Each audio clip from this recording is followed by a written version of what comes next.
welcome to this week's edition of the Pete Mezzetti Show. Sitting here with Sam and Aaron from RiverCOG. Guys, welcome. How are you? Good. Thank you for having us. Hey, thanks for coming down. So we're going to start with Sam. Sam, who exactly are you, and what exactly, if people don't know, what is RiverCOG? So RiverCOG, our official name is the Lower Connecticut River Valley Council of Governments, is this region's a regional planning organization. Okay. And we are made up of the first selectmen, mayors, town managers of our 17 towns in the region, which covers all of Middlesex County and Lyme and Old Lyme. And the state of Connecticut, as you know, doesn't have functional county government. Nope. So the state is divided into 9 planning regions where all the chief elected officials come together on a monthly basis to work together on projects of regional interest. Okay. We work on transportation planning because our highways connect us all. We work on environmental planning, trying to preserve our natural environment. We have roles in reviewing subdivisions and zoning regulations for towns. And also we do economic development. We work with our towns to help them improve the economic climate of their towns. And Aaron, what do you do for RiverCOG? I'm an associate planner for RiverCOG. Okay. I've been there about 2 years, and Excellent. I work on just about anything. So mainly economic development. We kind of started this new path down this economic development road, so I've kind of been working on that. Okay. And also helping out with agriculture projects, any data hunting that people need done, so it kind of play many roles. Now, as far as agriculture projects go, what are some of the projects you've worked on? We have a regional agriculture council, which is, I believe, the first in the state. And I think we're the only one in the state, actually. Really? Yes. It's a very cool collaboration with farmers from each town in our region.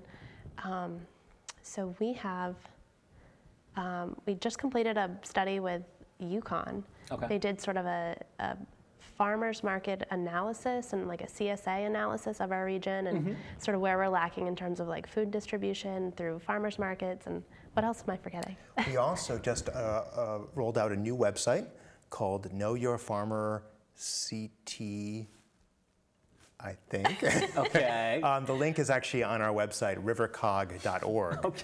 And it is is meant to be a guide for people to find out what farmers are in the region and who sells what. So if you want to buy fresh eggs from a farmer down the road, this will tell you who sells eggs, when they're open, and what their names are. So really? Go to our website, rivercog.org. You'll see a link to Know Your Farmer. And it's mobile compatible, so nice. You can look at it on your phone while you're hopefully not while you're driving, but maybe as you're a passenger, and say like, I want to get some fresh milk. These are the places you can go to get it. Exactly. Now, as far as, let's talk a little bit about the aspect of transportation in the region. As you know, that they in the local, as far as the local shoreline area goes, there's not much transportation in the region, but there are those little green buses that go up and down Route 1, and I've got to just let you know on a side note, with the wonderful of those little green buses, I get to and from every day, which they're just absolutely wonderful. Yeah. So well, I can speak to that. Go for it. So RiverCOG was actually a result of a merger of 2 organizations. Yeah. And one of our predecessor organizations, the Connecticut River Estuary Regional Planning Agency that was based out of Old Saybrook, they got that service off the ground a number of years ago. Oh, yeah. And it's now in the capable hands of Joe Cumberford at Ninetown Transit. Ninetown Transit, yeah. And they've done a wonderful job expanding the transit options to people in the region. Oh, yeah. Hopefully sometime this year we'll be starting new service starting in Madison, going to Clinton and up Route 81 towards Middletown. So we just got notification. I think soon, because I was talking to one of the bus drivers recently, and he was telling me he stuck a bug in it. He was like, just to let you know, I'm like, blah, blah, blah. I'm like, he's like, keep your ears open. I'm like, okay. Well, and that's another very important role for the COG. Yeah. Is we are your town's transportation planners. We get funding from the federal gas tax to help our chief elected officials prioritize how federal money is spent. Really? So that new bus service is going to be paid for by some of that federal gas tax money that people pay on every gallon of gas to come back to our communities and provide transportation services that we need. Right. And instead of entrusting all that money to the state, the feds have empowered organizations like RiverCOG that are made up of the chief elected officials to help make those decisions. And this was a project that we prioritized back in April of last year.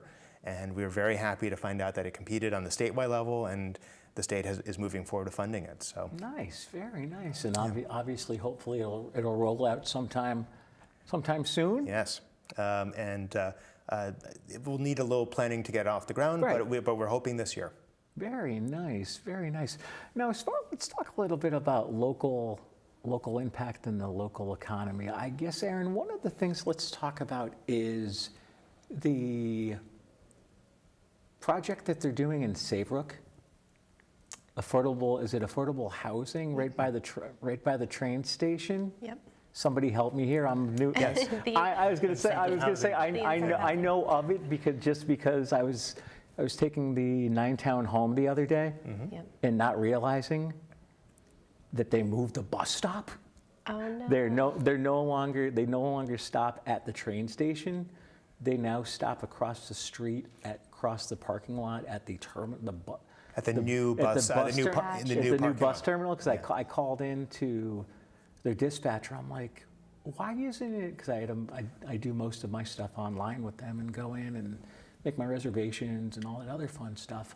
And I was making a reservation, and I looked down at my screen and saw it said in my manifest, it said Old Saybrook train station, and it's like, that doesn't exist. And they were like, I know why. I'm like, why? They were like, we changed it. It's now the Old Saybrook bus terminal, which is basically across the street. That sounds very fancy. Yes. Yeah. It's not as fancy as a terminal, but no, it's not a terminal. It's basically the bus shelter. It's a new parking lot. Right. Well, actually, why don't I address this? Yeah. Sure. Is that, go for it. If you go by that new parking lot that Yes. was that we opened just I think a month ago. I was going to say not long ago. That was a project that actually our former deputy director Gene Davies had started working on about 10 years ago to try to expand the parking and the transit accommodations at the train station. So Nancy Wyman, the lieutenant governor, came down and did a ribbon cutting. And also in that's providing new parking opportunities for people who want to take the train or taking transit.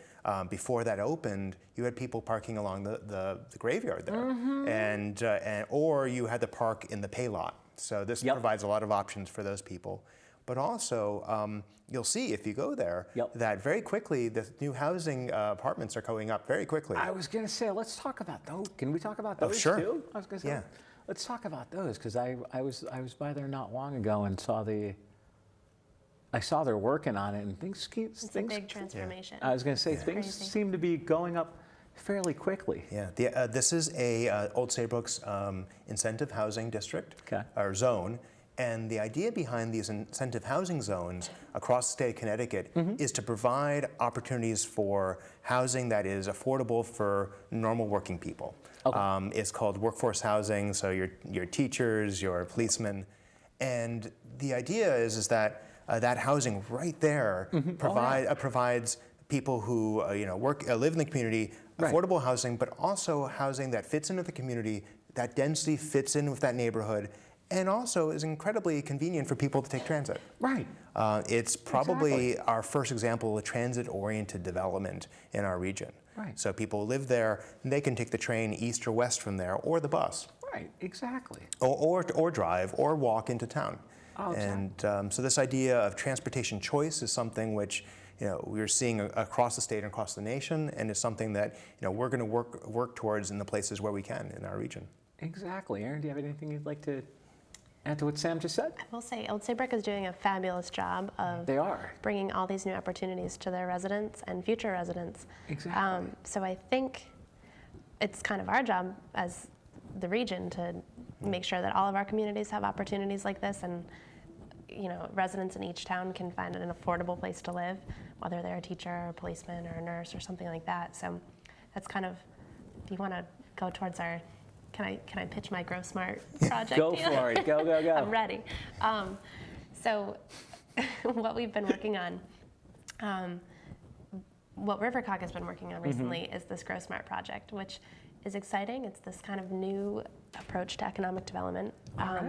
So what happened was we got a grant from Connecticut OPM, the Office of Policy and Management, to do what started out as a small home-based business inventory of all the small home-based businesses in our towns. And that kind of evolved into this huge economic growth strategy for the region. And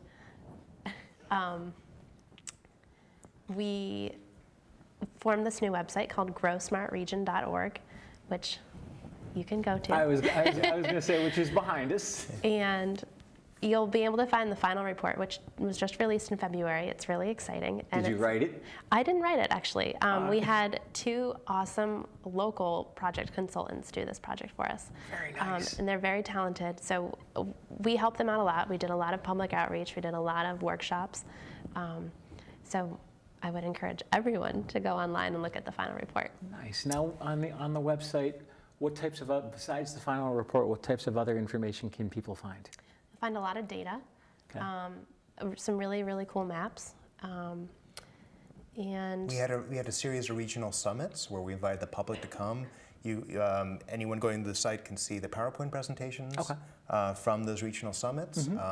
And also, we'll have other information about future steps as we move forward with how to implement this plan. And what are some of the steps to implement the plan? Well, I want to bring you back to the housing development in Old Saybrook. All right. Let's go back to housing. And that one of the key findings of this study was that one of the most important things we can do for our economy is we need to either find more places where we can have housing similar to what they're doing in Old Saybrook, or we need to have better transit from Nighttown Transit or from Shoreline East to allow people to come into our region to work in our jobs. Because one of the major issues we have is that for businesses looking to expand is getting workers here. Or can their workers afford to live near where they work? Exactly. And so, there's many reasons why people might want to bring their businesses to Old Saybrook or to the lower Connecticut River Valley region. But if they can't get employees, they're not going to locate here. Exactly. And what I noticed not long ago, and we're going to talk about transportation here for a second, is I was at the train station not long ago and noticed that Connecticut Transit even rolls in the morning, which I didn't know. It's like I pulled into the train station not long ago and saw the Connecticut Transit bus sitting there. I'm like, really? Yeah, we have commuter service to Hartford. Many people may not know that you can take a commuter bus in the morning and evening to Hartford. All right. We also connect east to New London, and their services at SEAT.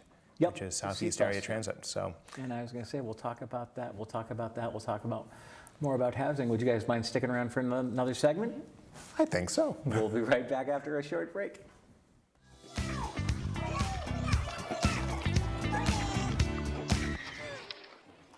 Looks like it's done.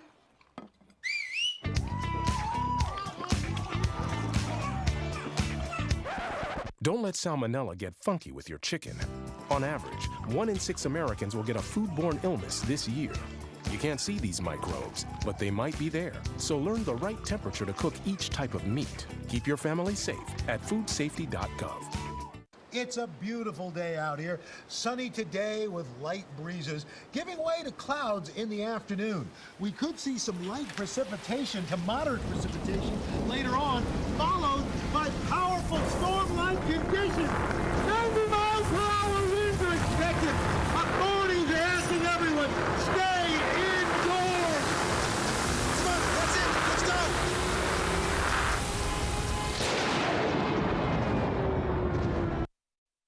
Welcome back to this week's edition of the Pete Mezzetti Show. Sitting here with Sam and Aaron from RiverCOG. Guys, welcome back. Oh, thank you. Not a problem. So we were talking during the first segment about RiverCOG and transportation and the wonderful housing opportunities that we're going to have in the town of Old Saybrook coming up soon. Aaron, we also were talking about the growsmartregion.org project. Yep. let's pick up where we left off before the commercial, before the break. So this was a big collaboration of all 17 towns, of residents, employers. It's something that I think people feel that they kind of own a piece of this project. So there's some really, really exciting things in there that are ways that we can kind of move our regional economy forward. Okay. And some really implementable tools that aren't sort of pie in the sky theories. They're sort of more things that we can grasp. So, Sam, what's your favorite recommendation from the plan? Well, one of the things I like about it is that when you look at all of Middlesex County and Lyme and Old Lyme, which is our region, right. Our towns vary in size, they vary in type. Yep. And what I like about this is that it's not a one-size-fits-all recommendation. It actually identifies that a lot of our opportunities for economic growth are along the shoreline, along the Boston Post Road and 95, and then also in our northern towns up around Middletown. Yeah. And that in the middle, you have our state forests, we have a great amount of open space, which is a great economic asset that most people think of like, oh, that's an environmental asset. But the fact that we have those forests brings so much value to the people's lives who live here and brings tourism into the region. That what I like about our study is that it actually identifies that in some of those center towns along Route 9, along the river, that maybe development needs to be focused in the village centers, in Chester, in Tylerville, and East Haddam, and with the rest of the towns being more or less preserved in a more rural character, whereas we try to move development pressures to where we already have the roads, we already have the pipes and all the infrastructure, but then find ways of agreements where maybe Haddam comes up with some money to invest in industrial park in Cromwell and gets some of that tax revenue in exchange. Ways that we can make sure the new development that we need for our residents and new residents, but also for our grand list, is where it needs to be, and as opposed to in the middle of a forest.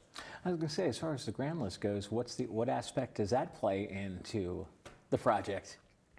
That was kind of one of our big motivating factors to do this project, because no matter who you talk to in any town, they are very concerned with the grand list and the taxes that they pay to support their local community. So part of this project was sort of, how do we maintain the character of our towns, which is the natural assets and the cultural aspects and all these things, but also be able to afford to live here.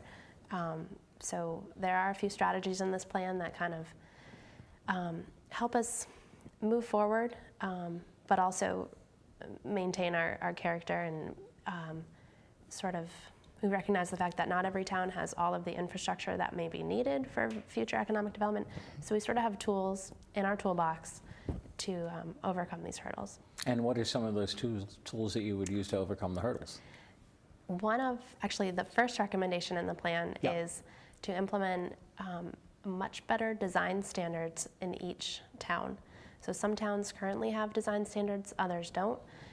Some only have design standards in their, say, historical district, but it's kind of a tool to sort of steer development in a town to what the folks in the town think is most desirable. And let me take up and sort of explain what that really means. Is that, so let's say I'm an investor and I want to develop something in your town. Right. I want to come into Chester. Okay. Well, I don't know what Chester wants. Right. And I am starting this process completely blind, putting thousands of dollars into the process and not knowing if I'm even going to get approved. The idea here is that to have the towns who are very unique in their nature and their character, and that's why we love them so much, is actually putting down on paper exactly, what do the residents of Chester find acceptable for Chester, and putting that in writing, maybe having it illustrated, and so when you attract businesses, they know exactly what the community wants, they do. And now there's predictability. So if the developer gives the town what it wants, they can be pretty much assured that their approval will be a lot easier. Yeah. Okay. Now. Sure. Let's figure out if one of these if like I'm an investor and I want to have something come into one of my towns, and then it's like, okay, I want to do this, this, and this, but we talked about the grand list. But not only with the grand list, how do we also make sure that your tax base stays somewhat on an even keel and doesn't go, your tax rate or your mill rate doesn't go up to an astronomical amount where you think it's a good idea, but then you get all the naysayers in town, and then they go ahead and shoot you down. Well, the issue with development is not all development is the same. Okay. There's been a lot of studies, a lot of concern about, some residential development causing mill rates to go up. Right. But what we looked at some of the interesting trends about, how much money does a commercial development bring in versus industrial manufacturing versus residential, and I think the big concern in some of our towns is that if we go on a building binge and sort of develop more in the way of a suburb, that we'll have to provide more services than the tax revenue comes in, and I think that's something that we want to avoid. But we also are in many towns in a very precarious position. Where you have maybe one large business or a couple, very few large businesses paying a disproportionate share of the grand list. And all it takes is one CEO deciding, no, we're going to move our factory. And then, or the person retires and gives off to the kids and they sell it. And now they move down, well, we're going to move down to Florida. Those are some of the issues that we would like to address proactively and coming up with more supporting entrepreneurs, and they might be smaller businesses paying less taxes, but you have a much more diversified tax base. Right. Now, as far as obviously you guys with RiverCOG are a local-based, how important for you guys is it to, I guess, support your local business? Well, it's very important, and I'll tell you why. One of the most surprising facts that we discovered in this study was that 20, how many thousand are home employed? About 26,000. Yeah, we have 26,000 people in our region who are self-employed. Nice. Many of those people could live anywhere in the world. Right. But they choose to live here because of the quality of life that they can have here, the natural beauty, the cultural amenities, but also that there are amenities that support their ability to do business and live their lives here. And I think that's something which we underestimated before embarking on this study, was that some of the work we need to do is just continue to make these places nice places to live. Right. And our connections, our proximity in between Boston and New York, our connections to Amtrak, can facilitate the people who choose to live in a beautiful place like the Lower Connecticut River Valley, and making sure that we have the services that support them and their ability to live here. I was going to say, and for people that don't know, in the summer, the Connecticut River Valley, the population. And that's what we had thought going into this project. Spikes. Was this tourism economy would be a huge portion of our local economy, and it is. It is. But we were able to really figure out that there's these other just as important components.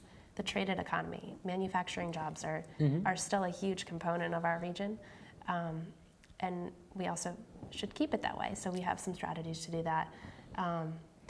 But yeah, we've got a tourism economy. We've got the local, what we call lifestyle economy, which is the people that live here and work here because they choose to. Right. And then sort of your more traditional goods and services. And I'll speak a little bit more to tourism. Yeah, let's go. One of the approaches that we're suggesting here is that for many tourists, they come, they ride the train in Essex, and then they go home, or they continue on to Mystic or Newport. We want to get people to spend more time here and get what's called wallet share. So if we can get them to stay here for a meal, if we get them to stay here for a hotel room, for a night, we've now generated more money for our local economy. And this is something which we're working with for the towns of Haddam and East Haddam, of how do we capitalize on the Goodspeed Opera House. Right. We have world-class theater taking place there, but it's just an evening draw. People come for a matinee, they come for an evening, they maybe have a bite to eat at the Gelston House. Right. Meanwhile, you have people coming up on the steam train on the other side, but there's no safe way to get from Tylerville over the bridge to East Haddam. Right. So we're working with those towns, the Department of Transportation, and the steam train to try to find ways of how we can bring all those elements together and maybe, facilitate the development of a boutique hotel. So it now becomes an overnight. There you go. And support some of our existing bed and breakfasts better than we are today. Right, exactly. So, You have something you'd like to add, Erin? I think Sam said it pretty well. All right. You just had that look like I want to chime in. and I think there's two other elements of gross margin, the major recommendations that I think I would like to touch upon. Sure. The first is we're talking about small business and local businesses. Most of these businesses start out small. Yeah. And we don't have a place really to facilitate, that small manufacturing. Right. Let's say you are a local farmer and you want to process food. We don't have a place where you can do that, to actually process food to sell. Or let's say if you're a local artisan who needs space or specialized equipment that might be able to share it amongst many artisans. Right. That's a recommendation. And then the final major recommendation that is in this is the idea of creating a local development agency, an agency that could get capital and make investments and sit on those investments until they're ready. Right now, we don't have such an entity that can make loans or grants to small businesses. We have a small fund that's administered by the Middlesex County Chamber, but we could do more and do better. So that's something that's also recommended in the plan. Very nice. Well, Sam and Erin from RiverCOG, thanks for coming down, and hopefully we'll have you on again soon. We would love to. All right. Thank you very much. Not a problem. On behalf of Sam, Erin, I'm Pete. Thanks. Good night, and we'll see you next week.